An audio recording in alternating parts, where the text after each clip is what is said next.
Hi, I'm Robyn from Robyn's N.E.S.T Psychology, and today I want to address an email that I received the other day. So, in this email, mother asked, "What's different about bringing my kid to you versus bringing my kid to somebody else?" And the way I think that I'm going to answer this is from the approach of what I do during my initial evaluation. So, like any initial evaluation, there are lots of questions about the child's history, the behavior that you are trying to address, and what roadblocks you are finding yourself coming up against. There are also questions about your family, your belief system as far as what you like to do, how you like to raise your child, how the values you find are important, and the values that the child feels are important, whether they're along, your view lines or different.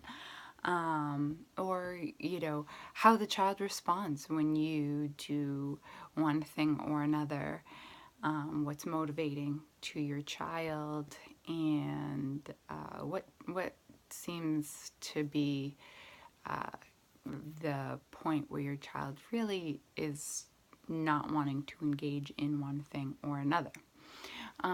Questions are just questions. You get a general idea. I think that I get a lot of information from parents because uh, they can answer questions, on a list. I like to go in there and ask them and actually do this as more of an interview process, because between the lines you'll see a lot of, well, this is what it looks like, instead of trying to, circle like, yes, he does this, no, she does not do this.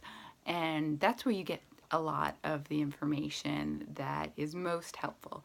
Or, I think they might be doing this because of this, or, it seems that he only wants to eat when dad's home, or he only wants to use the bathroom at school and not at home, or what have you. Um, and those types of intuitions or gut feelings can tell quite an amazing story, whether it be, oh, yes, that's absolutely what's going on, or maybe that attribution is part of what the child is reacting against. And, when you pose these questions to a parent, they often, whether it's what they thought, oh yeah, this is definitely why they're doing it, or if you say, hey, do you think that this could be a part of it, usually the parents' answers um, are dead on, oh yeah, maybe it is this, maybe it is because of that. And then sometimes it's, I have no idea, that's why I'm here, which is wonderful as well. I also love to ask kids questions if they're capable of responding. Hey, even questions of who lives at home, do you share a room with somebody? What's your favorite toys? What do you like to do? How a kid responds, and if a kid responds, tells a lot about that child and where their comfort zone is, where they get excited. Facial expressions are huge.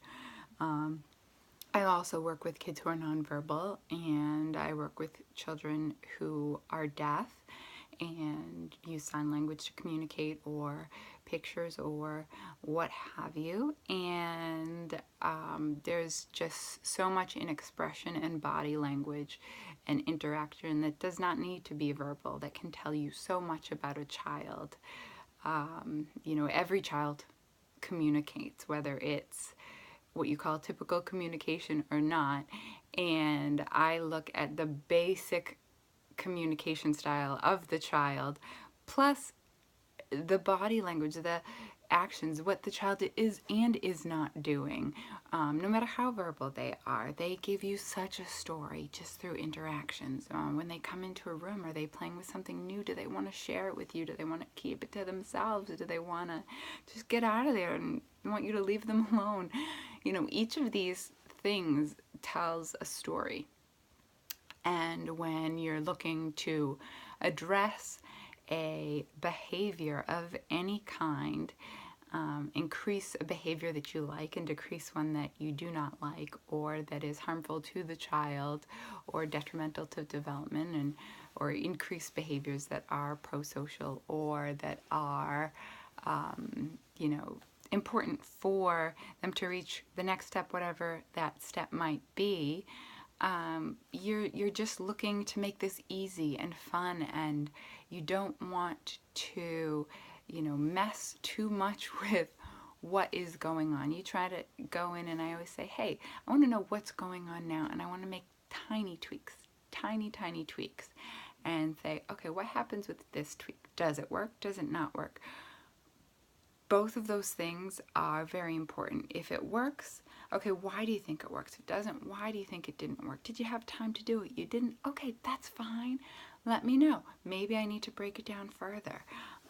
It's something that we all need to recognize is part of our real life, every day.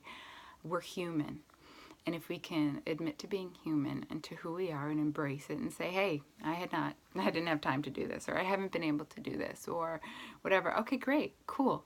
Maybe it's too much. Maybe last week was just too much, and that's fine. And let's not beat ourselves up over it. Let's just approach it and address it and make life easier in the long run.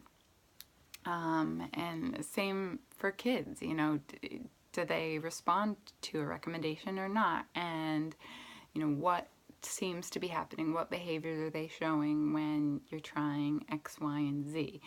And usually within, you know, 1 or 2 sessions post the initial evaluation, you really get down to, okay, now I know exactly what's going on, how to do this, and you see such improvement in kids. And kids get so excited because they're succeeding at something. They are feeling like, oh, this barrier's gone, this is fun, this is exciting. Mommy and daddy are excited, they're not getting mad. Parents feel just relieved. Oh, wow, I never thought that this was going to be possible, or this easy, or this fast. And that's what I live for. I love seeing, wow, okay, just with little tweaks here and there, we can manage these things that have hugely impacted our lives up until this point. And I think that might be part of the difference. I really encompass the child, the environment, the communication styles, the big picture, and make minor adjustments that show big results, and give psychology back to the people, back to the family in the first place, and say, hey, look, this is how you do it. It's not rocket science. It's just this little thing here, this little thing there, and this is probably why this is working, or probably why this isn't working, and we test it and we go from there. A lot of times you can take what I teach and help your child learn and apply them to other situations. So it's not, okay, every situation I need to come back. Sometimes, sure, maybe your kid's growing and changing in so many different ways that you might need to come back and have some tweaks, or have a different understanding of, okay, now at this developmental point, my child is responding in this way. How might I address this? And other people might say, oh, this is my child, this is their MO, and I'm just gonna keep doing what I know how to do best, and wow, this is working for everybody. So I guess that would be a general answer as to what I do that might be a little bit different than the next guy. But in specific cases, I think maybe that this would come a little clearer. So if anybody has any questions about a specific case, or, you know, well, what do you do during, you know, toilet training, or what do you do during, you know, bedtime, or what about this, or my kid has this going on, how would you address this in general?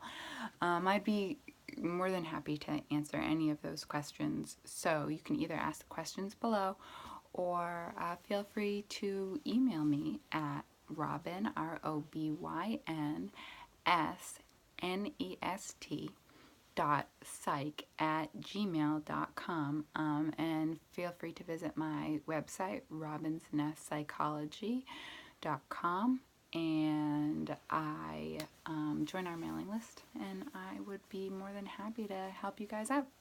All right, thank you for watching. Bye-bye.